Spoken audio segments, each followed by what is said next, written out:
Part 2. Another Kidnapping. Chapter 21. Pam had been struggling against the cords that bound her wrists, but her efforts only made them cut deeper into her skin. She let her body go limp and struggled to slow her breathing. Pain shot up her legs from where her ankles were tied tightly. Her throat ached behind the gag. Where am I? Why are they keeping me here so long? What are they going to do to me? The questions wouldn't go away.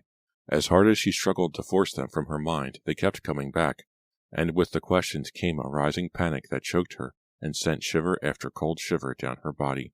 Why did they kidnap me? What do they want with me? All at once, Pam knew the answer to those questions. They didn't want me. They wanted Riva, my millionaire cousin.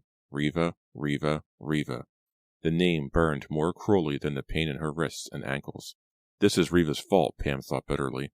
This has to be Riva's fault. No one would want to kidnap me. They had to want Riva. Riva, Riva, Riva. Pam repeated the name until it became an ugly chant. And now will I have to die because of Riva? A tingling sensation crept up her back.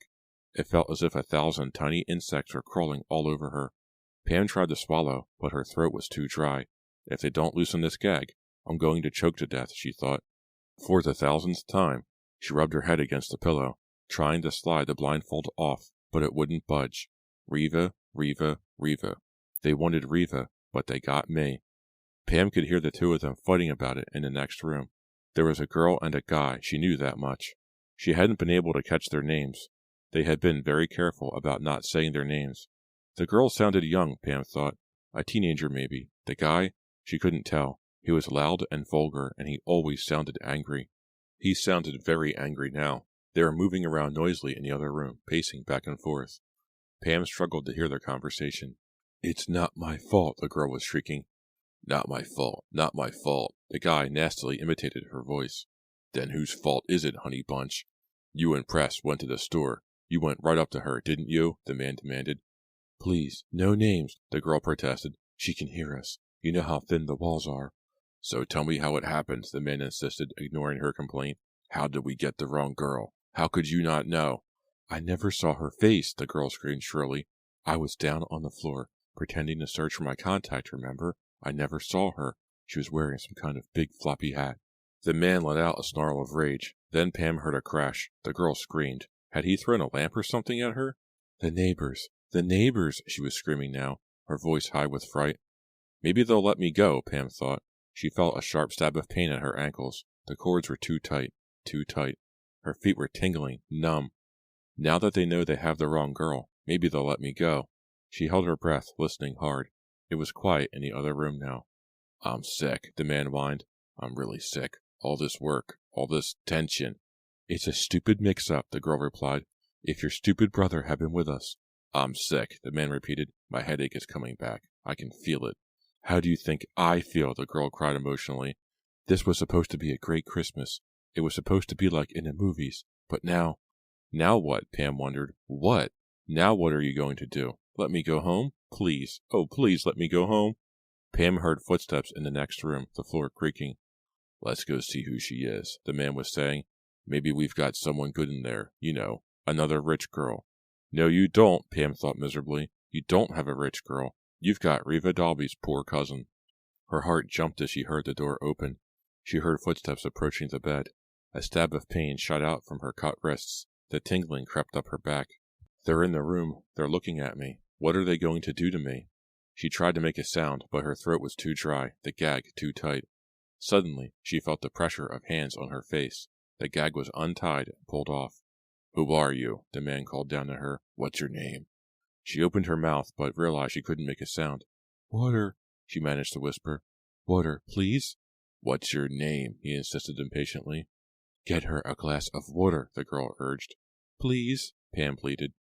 A few moments later, she felt a hand push her head up from the back. Then she felt the rim of a glass pushed up to her parched lips. The water was lukewarm. She choked on it at first, then managed to get a few swallows. It felt good on her throat. She drank thirstily. Water ran down her chin. She wanted more, but the glass was taken away. Her head fell back onto the pillow. Pain rolled up her legs, tingling pain. Please, untie me. It hurts, she choked out. No way, the man growled. Your name. What are you going to do to me? Pam cried shrilly. Your name. Are you going to hurt me? What are you going to do? Don't hit her, the girl suddenly cried. Pam let out a frightened cry. She sucked in her breath, expecting to be struck. But the girl spoke instead, close to Pam's ear. We're not going to hurt you if you cooperate, she said softly. We need to know your name. Pam, Pam told her softly. Pam Dalby. There is no point in lying. Dalby, the man cried, sounding surprised. You're a Dalby? I don't believe this, the girl exclaimed. Untie me, Pam pleaded, feeling about to cry. My legs, they're numb. Everything hurts. Tough break, the man replied nastily. Are you Reva Dalby's sister? Reva. Pam shook her head. She felt 2 hot tears run down her cheeks. You're not her sister? The man demanded suspiciously. No, Pam stammered. I'm her cousin. There was a heavy silence. Then Pam heard the man say, Bingo. Reva Dalby's cousin. Maybe our luck is changing. Let me go, Pam cried, feeling more hot tears trickle down her cheeks. Please, you've got to let me go. They ignored her. Don't you think Dalby would pay big to get his niece back? The man was asking the girl. No, Pam blurted out. He won't pay for me. Our families aren't close. I know him. He won't pay. Please, just let me go. She began to sob loudly. Over her sobs, Pam could hear the 2 of them discussing her, talking excitedly in loud whispers. I wish your brother were here. He'd know what to do, the girl said tensely. Is she lying? The man demanded. I don't think so, the girl replied. I think she's telling the truth. I don't think we can get a dime for her. There was a long silence. Then Pam heard the words she'd been dying to hear. Maybe we should just let her go, the girl said. Huh? Let her go? The man reacted with angry disbelief. No way. No way. We can't let her go. We have no choice. We have to kill her. Chapter 22. Reva clicked her long nails against the smooth desktop, holding the cordless phone between her chin and shoulder. She glanced across her bedroom to the clock radio beside her bed. 9:43 at night. I feel so guilty, Victor was saying at the end of the other line. I just feel so horribly guilty. Why should you feel guilty? Reva demanded, sounding more irritated than sympathetic. You didn't kidnap Pam. But Victor hesitated. I was with you, Reva, when... I could have been kidnapped, Reva interrupted. She tugged down the sleeves of her pale blue cashmere sweater. Can you imagine? It was supposed to be me. If I hadn't convinced Pam to take my shift in the stockroom, it would have been me. What a thought. I get chills every time I think about it. Can't you think about Pam for once? Victor replied sharply. Of course, I feel terrible for her, Reva said unconvincingly. She raised the back of her hand and studied her nails. Have you heard from the kidnappers? Did they call again? Victor asked. Not since yesterday, Reva replied. The FBI hasn't a clue as to who it is, not a clue. How about your father? Victor asked. Does he have any ideas? Did he recognize the girl's voice? I don't think so. Does he have money ready to pay the kidnappers? Victor asked. No way, Reva replied. Huh? Victor uttered a surprised gasp. Daddy won't pay. He doesn't believe in paying kidnappers. He says it only encourages other kidnappers. He won't pay to get his own niece back, Victor cried. Daddy has very strict principles, Reva said flatly. He isn't here. He had an emergency and had to fly to his store in Walnut Creek. He won't be back till tomorrow. You're all alone there. Victor's voice was high with his surprise. My dad made sure the police sent a patrol car around every half hour to check on me, Reva told him. Reva liked it better when Victor worried about her, instead of moaning about how guilty he felt and how worried he was about Pam. She felt bad about Pam. Pam was her only cousin after all. But Reva was certain the kidnappers would let Pam go as soon as they realized they wouldn't get a penny for her. I am kind of frightened, Victor, she said, putting on her little girl voice. I mean, the kidnappers were after me after all. I start shaking every time I think how close I came to being kidnapped. What a nightmare, Victor said earnestly. She could just picture the serious, concerned look in his dark eyes. Victor is so good-looking, Reva thought with a sigh, but he's basically a dim bulb, a very low wattage in the brain area. What a shame, she thought, flipping through a copy of Sassy as she talked with him. I never dreamed I'd grow tired of him so quickly. Would you like me to come over? Victor asked. Would you feel safer? Reva laughed. Who would you protect me from? Victor didn't laugh. No, really, he insisted. I could be there in 10 minutes. I'll be okay, Riva told him. Hey, I forgot to tell you about my dream. It was so weird, so scary. You dreamed about Pam, Victor guessed. No, well, sort of, Pam replied, closing the magazine. She shifted the cordless phone to her other shoulder. It woke me up last night. It was very disturbing. I was shopping, in the dream I mean. In some kind of big department store, Riva continued. Maybe it was my dad's store. I don't know. I really didn't recognize it. When the dream started, the store was very crowded, very bright and noisy. I was walking from aisle to aisle, pushing through the crowds. It was very unpleasant. I remember I didn't like it at all, but I just kept walking. The store seemed endless, aisle after aisle, Riva continued. I wanted to leave, but I couldn't find a door. Then, suddenly, it grew very quiet, silent. I looked around. The store was empty, no one there, except me and someone else.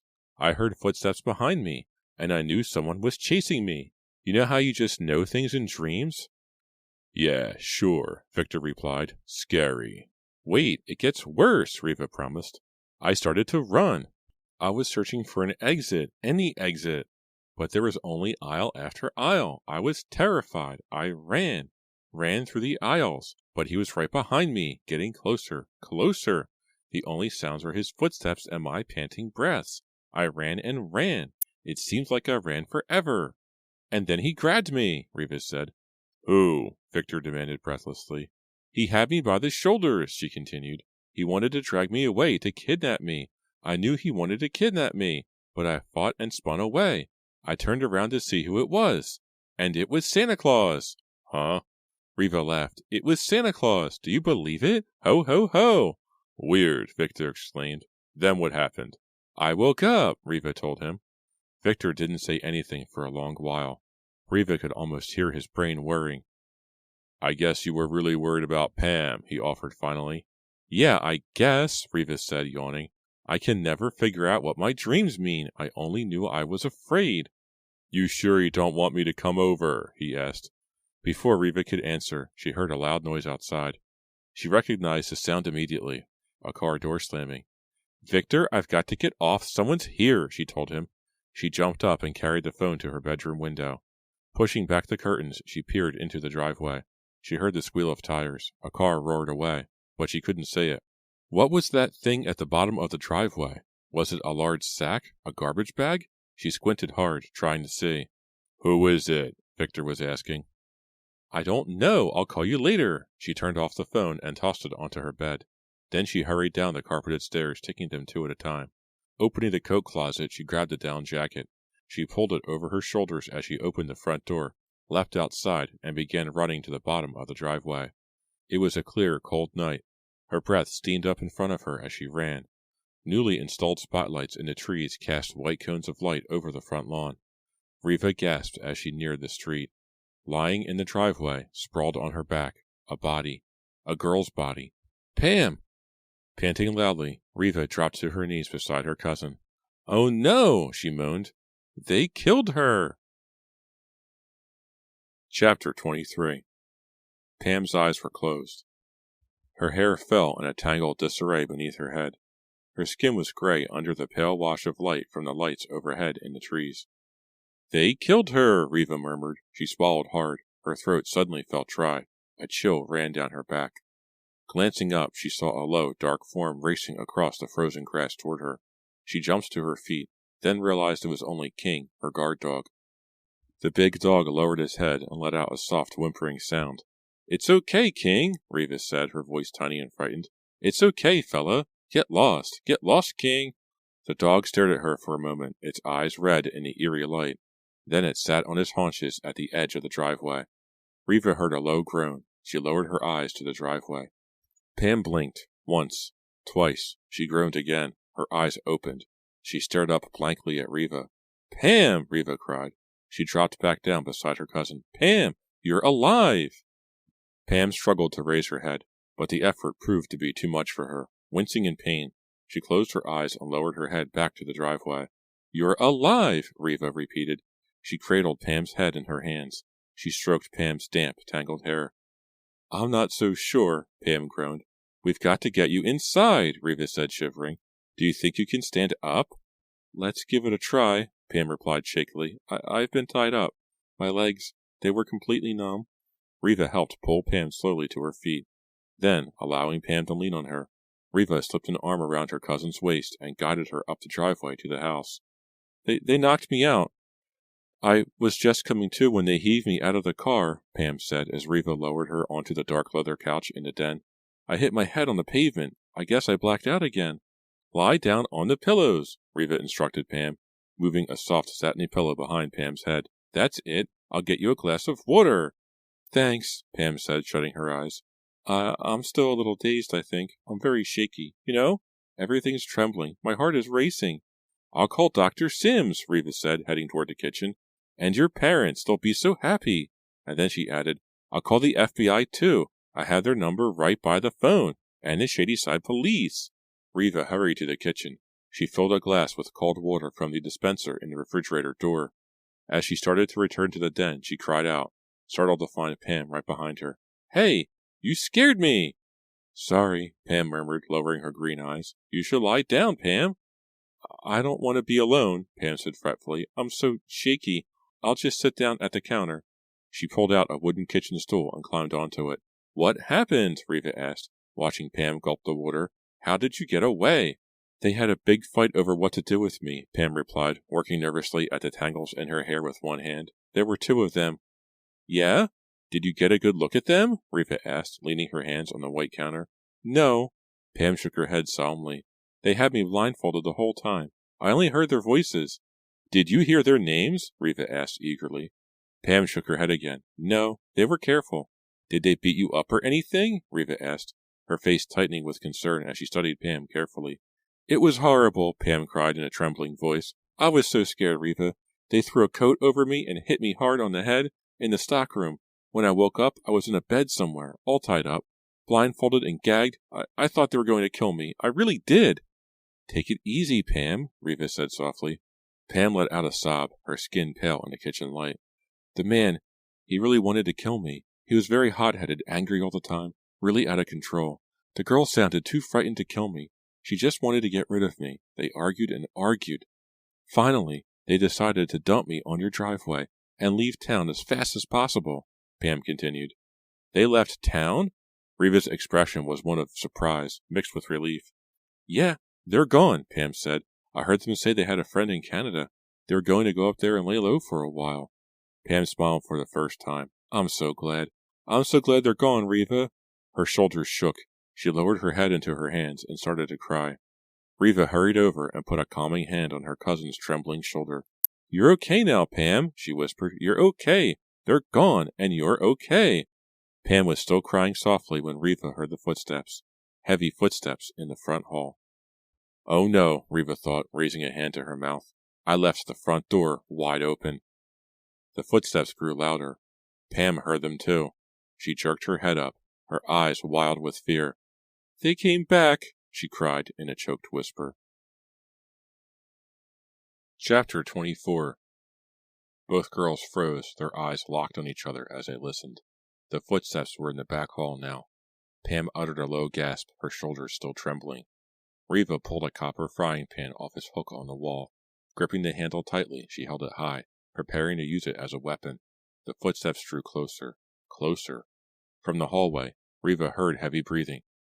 Who's there? She managed to stammer. A few seconds later, Victor appeared in the kitchen doorway. At first, she saw only Reva. Gesturing to the hall, his eyes narrowed in confusion. The front door. It was wide open, he said. I was worried. Victor! Pam cried. She dropped down from the stool. Pam, I don't believe it. You're okay. Victor's handsome face showed surprise, then happiness. He ran across the room and wrapped his arms around Pam, and they hugged. A happy ending for all, Reva thought, watching them. Pam is so innocent. She doesn't even wonder why Victor came over here. This works out fine, Reva thought, a pleased smile crossing her face as she watched Pam and Victor hold each other. This saves me the trouble of dumping Victor. Hey, break it up, you two, Reva cried. We've got to call Pam's parents. On Saturday afternoon, Reva got a postcard from St. Croix from her brother Michael. On the front was a white beach shaded by palm trees. On the back, Michael had printed, We took a boat and went snorkeling at Buck Island. Then Josh and I rode the waves into the beach for 2 hours. My bathing suit got filled with sand. I miss you. Not. Riva stared at the palm trees. It looked like a nice beach. She imagined the sound of the soft waves rolling onto the sand. She pictured the turquoise water. She could almost smell the coconut suntan lotion. That little creep Michael has all the luck, Riva cried bitterly. She glanced out the living room window. The sky was nearly as dark as night. A freezing rain was being blown in all directions by a howling, swirling wind. Riva sighed. It's the Saturday before Christmas, she thought wistfully. I have no choice. I have to go out and buy presents. Pulling on her hooded poncho, she made her way to the garage. Then she drove her red Miata to the Division Street Mall. The storm hadn't kept the shoppers at home. Riva had to circle the underground parking garage 3 times before she found a place to park. She pushed her way impatiently through the crowded stores. The smell of wet wool filled the air. Babies were crying. People juggled bulging shopping bags and umbrellas. Everyone looked so rain-soaked and bedraggled, she thought. Bouncy Christmas music jangled from loudspeakers in every store. Riva wandered into a long, narrow shop called the Cozy Corner. It had an entire wall of earrings, mostly plastic and glass. Riva knew she would never shop in a store like this for herself, but when it came to buying presents for others, she never liked to spend a lot of money. She stared at the wall of earrings. These earrings are all so tacky, Riva thought, examining a pair shaped like little Hershey bars, but they're perfect for Pam. She saw a plastic earring shaped like food. She picked up a pair of peanut butter sandwich earrings, then quickly replaced them. Moving sideways, she made her way down the long display. A pair of plastic banana earrings caught her eye. No, she thought, those are too gross, even for Pam. Riva was nearly to the end of the display wall when she noticed a dark-haired man in a black trench coat. He was standing a few yards away, leaning against a low display case filled with silver and plastic bracelets. His round, blue-lensed sunglasses caught the light. Hands shoved in his trench coat pockets, he had been staring at Riva, but he glanced away immediately when she stared back at him. His straight black hair fell over his forehead. He was good-looking, Riva thought, maybe a little like Elvis Presley. She wondered what his eyes were like behind the blue shades. He doesn't seem to be shopping, Riva observed. Maybe he's waiting for someone. She bought a pair of long, dangly glass earrings, paying for them with her American Express card. Then she made her way out to the center court to look for a menswear store. A nice boring tie for Dad, she thought, ducking out of the way of a swinging umbrella. Poor Dad. He spends a fortune for his clothes, but everything he buys is so dull and conservative. A few moments later, she was sifting through a table of ties at Brooks Brothers. Gazing up, she was surprised to see the guy in the blue sunglasses again. He stood outside the store, staring in at her through the window. Why is he looking at me like that? Riva wondered. And then she had a chilling thought. Is he following me? No way. She scolded herself for being so jumpy. You're still a little freaked because of Pam, she told herself. But you've got to cool it, Riva. Just because you see the same guy twice doesn't mean he's following you. And just because he's staring into a store window doesn't mean he's staring at you. As she handed a blue and black striped tie and her American Express card to the clerk at the cash register, she glanced warily to the window. The young man was gone. See, she thought, feeling foolish, you scared yourself for no reason. But a few minutes later, as she was examining blouses at Silk Casuals, she saw him again. He stood a few aisles away, hands in his trench coat pockets, head lowered, black hair falling over the front of his blue glasses. He is staring at me, Riva realized. I'm not imagining it. He followed her to CD World. Walking fast, bumping people out of her way, she tried to lose him in the crowd at the food court. But glancing back, she saw him steadily making his way toward her, keeping his distance, his dark glasses trained on her. As she hurried down to the parking garage, Riva realized she was trembling all over. Who is he? One of the kidnappers? She wondered. Did they tell Pam they were going to Canada just to throw everyone off, to make us lower our guard? She kept glancing nervously behind her, her boots clicking loudly on the hard concrete floor as she started to run through the rows of parked cars. Did they lie to Pam? Are they following me now? Are they planning to grab me next? Chapter 25. Riva tapped her long purple fingernails on the glass perfume counter. She raised her eyes to a woman who had been trying to get her attention for nearly 5 minutes. Look at the nose on this woman, Riva thought scornfully. You could hang a coat on it. Haven't you ever heard of plastic surgery, lady? Can you recommend a fragrance? The woman asked, smiling anxiously at Riva.